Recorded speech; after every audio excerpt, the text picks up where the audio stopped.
महाराष्ट्रातील तमाम जनतेला सर्वात पहिल्यांदा मनापासून जय महाराष्ट्र. अत्यंत महत्वाचा विषय घेऊन आलोय. व्हिडिओला सुरुवात करण्याच्या अगोदर द रिअल थॉट आपल्या या युट्यूब चॅनलला जर तुम्ही अजूनही सबस्क्राईब केलं नसेल ना, लगेच सबस्क्राईब करून टाका. कारण आपण ते बोलतो जे खरं असतं, सर्वसामान्य जनतेच्या हिताचं असतं. जर तुम्ही सबस्क्राईब केलं नसेल, आपल्या चॅनलला सपोर्ट करा, सबस्क्राईब करा, लाईक करा, शेअर करा. चला आपण या व्हिडिओला सुरुवात करूया. आजचा विषय काय आहे? लक्ष्मण हाके हा ओबीसीचा म्होरक्या म्हणून महाराष्ट्रामध्ये कसा ओळखला गेला. लक्ष्मण हाकेला ज्या व्हिडिओमध्ये आपण पूर्णपणे एक्सपोज करणार आहोत. लक्ष्मण हाकेचं जे काही पितळ आहे ना, आपण ते उघड करणार आहोत या व्हिडिओमध्ये. चला आपण सुरू करूया. आता प्रश्न काय आहे? लक्ष्मण हाके ओबीसीचा म्होरक्या म्हणून कसा ओळखला गेला, याचं उत्तर तुम्हाला मी सांगतो. ऐकायचंय तर चला ऐका. मराठा समाजाचा ओबीसी प्रवर्गातून आरक्षण भेटावं यासाठी लढा कित्येक दिवसापासून आहे. कित्येक लोकांनी प्रयत्न सुद्धा केले की मराठ्यांना ओबीसी प्रवर्गातून आरक्षण भेटलं पाहिजे, तर लढा यशस्वी होत नव्हता. मराठा आरक्षणाच्या चळवळीतील एक माणूस जो इमानदार होता, स्वाभिमानी होता, त्या माणसानं स्वतःच ठरवलं. म्हणतात ना, अगर कुछ पाना है ना तो सबसे पहिले ठाणना पडेगा. संघर्ष योद्धा मनोजदादा जरांगे पाटील यांनी एक निर्णय घेतला. आता काहीही झालं ना, मराठ्यांना ओबीसी प्रवर्गातून आरक्षण भेटलंच पाहिजे.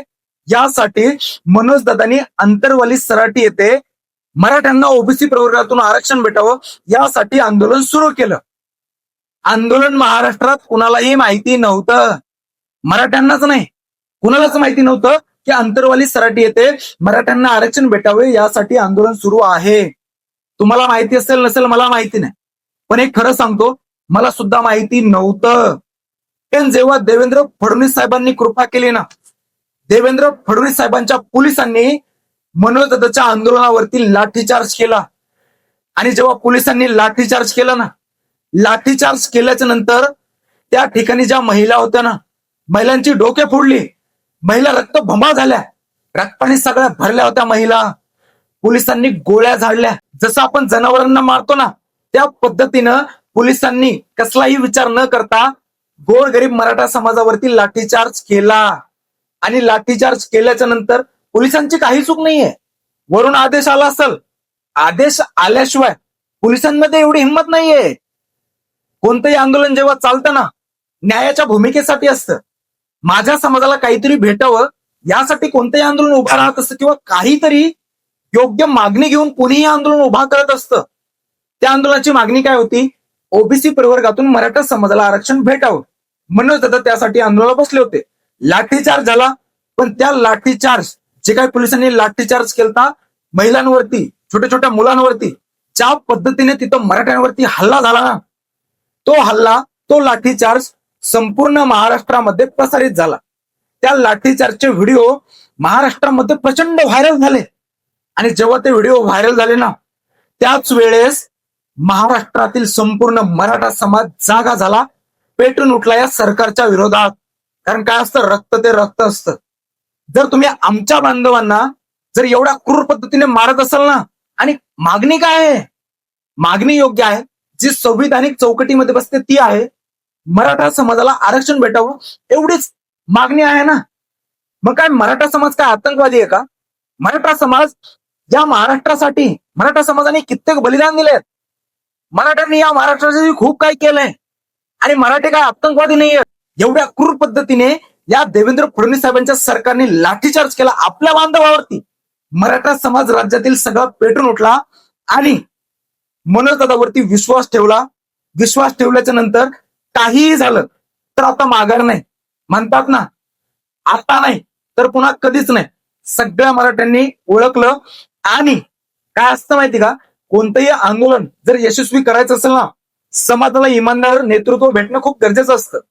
आणि समाजानं हे ओळखून घेतलं, मनोजदादासारखं इमानदार नेतृत्व आता पुन्हा समाजाला भेटणं शक्य नाही. आणि जर आपल्याला ओबीसी प्रवर्गातून आरक्षण पाहिजे ना, तर आता या नेतृत्वाच्या पाठीशी ठामपणे उभा राहिलाच पाहिजे. त्यामुळे राज्यातील संपूर्ण मराठा समाज संघर्ष योद्धा मनोजदादाच्या पाठीशी ठामपणे उभा राहिला. नंतर राज्यामध्ये सभा झाल्या, आंदोलन झाले, करोडोच्या संख्येने मराठा समाज संघर्ष योद्धा मनोजदादाच्या पाठीशी उभा होता ठामपणे. आता आरक्षण पाहिजे म्हणजे पाहिजेच, कोणत्याही हालतीत या सरकारला मराठ्यांपुढे झुकावंच लागणार आणि गोरगरीब मराठ्यांना ओबीसी प्रवर्गातून आरक्षण द्यावंच लागणार. मराठ्यांनी ही भूमिका घेतली. वाकायचं नाही, झुकायचं नाही. जे सरकार आहे ना, आमच्यामुळे मराठा समाज राज्यामध्ये खूप मोठा आहे, मराठ्यांमुळे सरकार आहे. मराठे झुकले नाही, वाकले नाही, सरकारलाच गुडघ्यापाशी बसवायचं, सरकारला झुकवायचं अशी भूमिका घेतली. त्याच वेळेस जेव्हा मनोजदादाचं आंदोलन चाललं होतं ना, हे जो महाशय आहे ना लक्ष्मण हाक्या, आता मराठ्यांना विरोध करायचा म्हणून करायचा, मराठ्यांना आरक्षण भेटलंच नाही पाहिजे, काहीही केलं, मराठ्यांना ओबीसी प्रवर्गातून आरक्षण द्यायचंच नाही, ही भूमिका घेऊन लक्ष्मण हाक्या आंतरवाली सराटी येथे जो रोड जातो ना, त्याच ठिकाणी वडीगोद्री येथे आंदोलनाला बसला. या आंदोलनाची मागणी काय होती माहितीये? आजपर्यंत आंदोलनाचा आणि या भारत देशाचा इतिहास आहे, आंदोलन तेव्हा केलं जातं जेव्हा समाजाला काहीतरी पाहिजे असतं. पण ते आंदोलन होतं मराठ्यांना आरक्षण नाही भेटलं पाहिजे, म्हणजेच लक्ष्मण हाक्याच्या आंदोलनाची भूमिका होती कुणाला तरी काहीतरी भेटलं नाही पाहिजे, यासाठी लक्ष्मण हाक्या वडीगोद्री येथे आंदोलनाला बसला. आणि मग त्या ठिकाणी महाराष्ट्रातील जे जातीवादी लोक आहेत ना, त्यांनी त्या आंदोलनाला थोड्या प्रमाणात पाठिंबा दिला आणि मग ते लोक सोशल मीडियावरती पोस्ट करायला लागले, ओबीसीचा मोरक्या हा लक्ष्मण हाक्या. हा लक्ष्मण हाक्या हा ओबीसीचा मोरक्या नाहीये. याचं काय कर्तृत्व आहे? जर जरांगे पाटलाच्या विरोधात हा बोलला नसता, हा महाराष्ट्रात कुणालाच पहिल्यांदा माहित नव्हता, यांनी जर मराठा आरक्षणाला विरोध केला नसता, कुणालाच माहिती नव्हता, याचं कर्तृत्व ओबीसीसाठी काय आहे हे कोणीतरी सांगावं ना. फक्त आणि फक्त जरांगे पाटलाला विरोध केला, मराठा आरक्षणाला विरोध केला, म्हणून हा लक्ष्मण हाक्या, ज्या लोकांचा मराठा आरक्षणाला विरोध होता ना, त्या लोकांनी सोशल मीडियावरती याच्या पोस्ट करायला सुरुवात केली. आणि मग तिथून पुढं सोशल मीडिया पण हे न्यूज चॅनलवाले थोड्या प्रमाणात त्याच्याकडे जायला लागलं की बाबा हे नेमकं कोण आहे, हा कुठून आलाय, कोण आहे हा, याचं कर्तृत्व काय, थोड्या प्रमाणात शोध घ्यायला सुरुवात केली. लक्ष्मण हाक्याचं कर्तृत्व ओबीसीसाठी काहीही नाहीये, यांनी काहीच केलेलं नाहीये. आणि काय झालं, आंतरवाली सराटी येथे जे आंदोलन झालं त्या आंदोलनाने विरोध केला. शेवटी मराठ्यांसाठी जो जी आर निघायचा होता तो निघला. याच्याने काहीही झालेलं नाही. आज हा स्वतःच सांगतो ओबीसीचं आरक्षण संपलं, मराठ्यांना आरक्षण भेटलं. आज हा स्वतःच सोशल मीडियावरती सांगतोय. यांनी सुद्धा मान्य केलं आपण जो विरोध केला होता त्या विरोध करण्याला काहीही अर्थ उरला नाही, पण याचा जो डाव होता ना, तो डाव 100% यशस्वी झाला. याला स्वतःचं राजकीय करिअर करायचं होतं, याला स्वतःची संपत्ती वाढवायची होती. आता मी 2 उदाहरणं देतो या लक्ष्मण हाकेचे, की हा लक्ष्मण हाक्या खरंच ओबीसीसाठी लढतो का, आणि हा ओबीसीचा मोरक्या, जे लोक याला मोरक्या म्हणतात ना, हे म्हणणं योग्य आहे का, यासाठी 2 उदाहरण देतो. अंजनगाव येथे छत्रपती शिवाजी महाराजांच्या स्मारकाला यांनी विरोध केला. तिथे गेला, तिथे गेल्याच्या नंतर भडकाऊ भाषण केले, तिथे जाऊन एवढे बेकार स्टेटमेंट केले. छत्रपती शिवरायांचा विरोध या लक्ष्मण हाक्याने केला. तिथे जाऊन लक्ष्मण हाके काय म्हणला माहिती का, छत्रपती शिवाजी महाराजांना तोरणा किल्ला हा दानात भेटला होता. आता या हरामखोराला कोण सांगणार, छत्रपती शिवाजी महाराजांनी तोरणा किल्ला हा त्यांच्या आयुष्यातील सर्व मावळ्यांना सोबत घेऊन जिंकलेला पहिला किल्ला आहे, तो म्हणजे तोरणा किल्ला.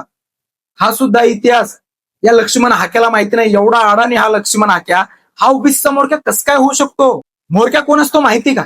मोरक्या तो नसतो जो फक्त स्वतःचा स्वार्थ साधण्यासाठी काहीही कोणत्याही थराला जातो. मोरक्या तो असतो जो समाज एकत्र राहिले पाहिजे, हा समाज दुसऱ्या समाजाच्या अंगावरती गेला नाही पाहिजे, आणि कोणताही स्वार्थ डोक्यात न ठेवता गोरगरिबांची कामं जो करतो ना, तो खऱ्या अर्थानं मोरक्या असतो. आता अंजनगावामधील वाद यांनी पेटवला, एकमेकाच्या अंगावरती समाज घालण्याचा प्रयत्न केला. त्या ठिकाणी छत्रपती शिवरायांचा विरोध हा गोरगरीब धनगर समाजाने केलेला नाही. या लक्ष्मण हाकेने लोकांची माथे भडकवले आणि मराठा आणि धनगर असा वाद पेटवण्याचं काम या लक्ष्मण हाकेने केलं. लक्ष्मण हाकेचं तिथेही षडयंत्र फसलं. पवन करवरकर याचा जो जवळचा साथीदार आहे ना, तो असल, विष्णुभाऊ कुराडे असतील, हे धनगर समाजामधले लोक आहेत.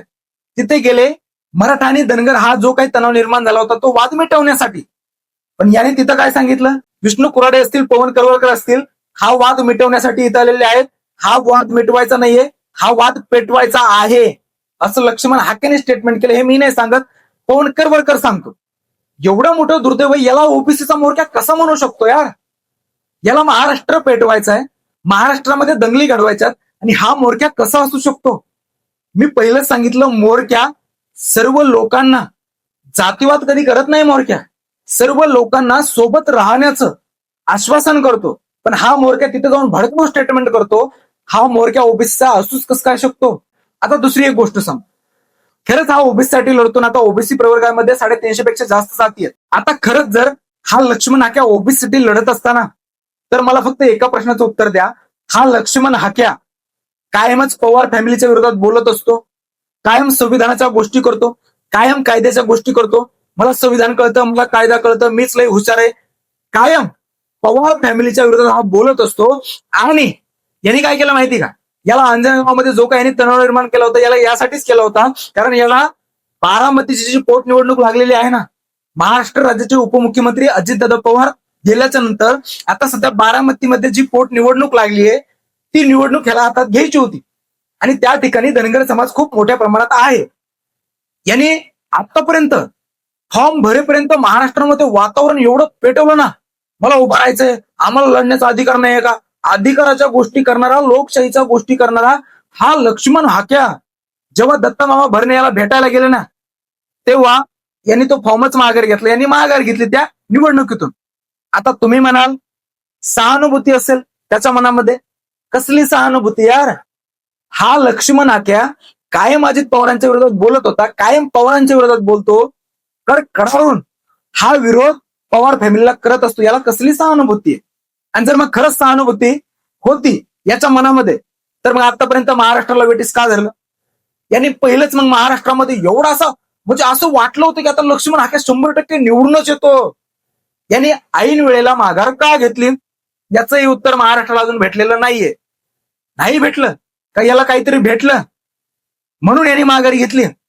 आता महाराष्ट्रामध्ये सध्या सोशल मीडियावर अशा काही पोस्ट व्हायरल होत आहेत, 20 लाखामध्ये डील झाली, 20 लाखामध्ये त्यांनी माघार घेतली. माहिती नाही सत्य काय आहे, माहिती नाहीये मला, पण अशा पोस्ट सध्या काही व्हायरल होत आहे. ह्या 2 उदाहरणं मी तुम्हाला सांगितले. आता बघा, तुम्ही विचार करा, हा ओबीसीचा म्होरक्या कसा असू शकतो? नाही असू शकत यार, हा म्होरक्या असूच शकत नाही. यांनी कित्येक गाड्या घोड्या यांनी गाड्या घेतल्या आणि याचे कांड एवढे भयंकर आहेत ना. लक्ष्मण हाक्या हा ओबीसीचा म्होरक्या नाहीये, याचं ओबीसीसाठी कर्तृत्व काहीच नाहीये, हे संपूर्ण महाराष्ट्राने समजून घेतलं पाहिजे. लक्ष्मण हाक्या, विचार करा तुम्ही, प्रत्येक स्टेटमेंटमध्ये जेव्हा जेव्हा तो पत्रकार परिषद घेतो ना, त्या पत्रकार परिषदेमध्ये हा फक्त आणि फक्त जरांगे पाटलाच्या विरोधात बोलत असतो. एकही पत्रकार परिषद आहे ना, जरांगे पाटलाला हा बोलला नाही असं कधी झालंच नाहीये. पाटलाच्या विरोधात कायम बोलतो, कारण याला माहिती आहे पाटलाशिवाय आपलं अस्तित्वच नाहीये, मराठ्यांशिवाय आपलं अस्तित्व नाही. आपण मराठ्यांना विरोध केलाय, मराठा आरक्षणाला विरोध केलाय, म्हणूनच कुठेतरी ओबीसींचे आपण माते भडकवण्याचं काम केलंय आणि म्हणूनच कुठेतरी 4-5 टक्के आपल्याला म्होरक्या मानतायत. हे लक्ष्मण हाक्याला माहिती आहे. हे महाराष्ट्राच्या जनतेने समजून घेतलं पाहिजे. लक्ष्मण हाक्या ओबीसीचा म्होरक्या नाहीये. जर हा म्होरक्या असता, वाद पेटवण्याचं काम यांनी कधीच केलं नसतं, सर्वसामान्य जनतेला भडकवण्याचं काम यांनी कधीच केलं नसतं, सर्वसामान्य जनतेला यांनी आश्वासन केलं असतं, सर्वांनी एकत्र राहा, मिळून चर्चा करा, जो काही निर्णय घ्यायचा आहे तो सर्वसामान्य जनतेने बसून मीटिंग घेऊन सगळं सॉल्व्ह करा. हा स्वतः सांगतो, वाद मिटवायचा नाही, पेटवायचा आहे. हा म्होरक्या कस काय असू शकतो? नाही असू शकत ना. लक्ष्मण हाक्याचं असं बोलण्यासारखं भरपूर काही आहे, पण काय ज्याचा त्याचा प्रश्न आहे. प्रत्येकाला बोलण्याचा अधिकार आहे, प्रत्येकाला आपलं मत आणण्याचा अधिकार आहे, कुणाला नेता मानायचंय हे प्रत्येकाला अधिकार आहे. पण हे लोकांनी समजून घ्यायला पाहिजे, आपण कोणाच्या पाठीशी ठामपणे उभा राहतो. जर मराठा आरक्षणाला यांनी विरोध केला नसता, तर हा लक्ष्मण हाक्या कुणालाच माहिती झाला नसता. धनगर समाजाच्या अजून कित्येक लोकांना हा लक्ष्मण हाक्या माहितीच नाही की हा लक्ष्मण हाक्या नेमका आहे तरी कोण, कित्येक लोकांना माहिती नाही. ओबीसी प्रवर्गातील जेवढ्याही जाती आहेत ना, सगळ्यांना मी एकच सांगेल, कोणाच्याही पाठीशी उभा राहा, कुणालाही आपलं नेतृत्व मान्य करा, पण नेतृत्व असं मान्य करा जो कोणताही स्वार्थ डोक्यात न ठेवता तुमच्यासाठी लढेल. स्वतःसाठी लढणारा नको. जो स्वतःसाठी लढेल ना, तो अंबानीच्या नंतर त्याचा नंबर लागेल. भारतामध्ये सर्वात मोठा व्यक्ती कोण, याचाही नंबर लागेल, तुमचा नाही लागणार. आम्ही मनोज दादावर एवढा गर्व करतो, निस्वार्थपणे, कोणताही स्वार्थ डोक्यात न ठेवता मराठ्यांना आरक्षण भेटलंच पाहिजे यासाठी मराठ्यांच्या लेकरांचं कल्याण झालं पाहिजे यासाठी निस्वार्थपणे लढतात. म्हणून मराठा समाज त्यांच्या पाठीशी ठामपणे उभा राहतो. हा लक्ष्मण हाक्या ओबीसीचा मोरक्या नाहीये, हे ओबीसी बांधवांनी समजून घ्यायला पाहिजे. या व्हिडिओमध्ये मला फक्त आणि फक्त लक्ष्मण हाक्याचा खरा चेहरा हा माझ्या ओबीसी बांधवांना दाखवायचा होता, की हा ओबीसी साठी लढत नाही, हा स्वतःसाठी लढत आहे. हे सगळ्यांनी समजून घेण्यासाठी मला हा व्हिडिओ बनवायचा होता. लक्ष्मण हाक्याची पोलखोल मी थोडक्यात केली आहे. अजून बोलण्यासारखं भरपूर काय आहे. या व्हिडिओमध्ये मला एवढंच सांगायचं होतं. बाकी विचार तुमचा, निर्णय तुमचा, सगळं तुमच्या हातात आहे. तुम्हाला कोणाच्या पाठीशी ठामपणे उभा राहायचंय, बाकी निर्णय तुम्ही घ्या, एवढंच सांगेल आणि थांबतो. या व्हिडिओमध्ये रजा घेतो. पुन्हा एकदा सांगल, द रिअल थॉट आपल्या युट्यूब चॅनलला जर तुम्ही अजूनही सबस्क्राईब केलं नसेल, लगेच सबस्क्राईब करून टाका. बाकी थांबतो. व्हिडिओ जर आवडला असेल लाईक करा, शेअर करा, सबस्क्राईब करून टाका, आपल्याला सपोर्ट करा. जय महाराष्ट्र.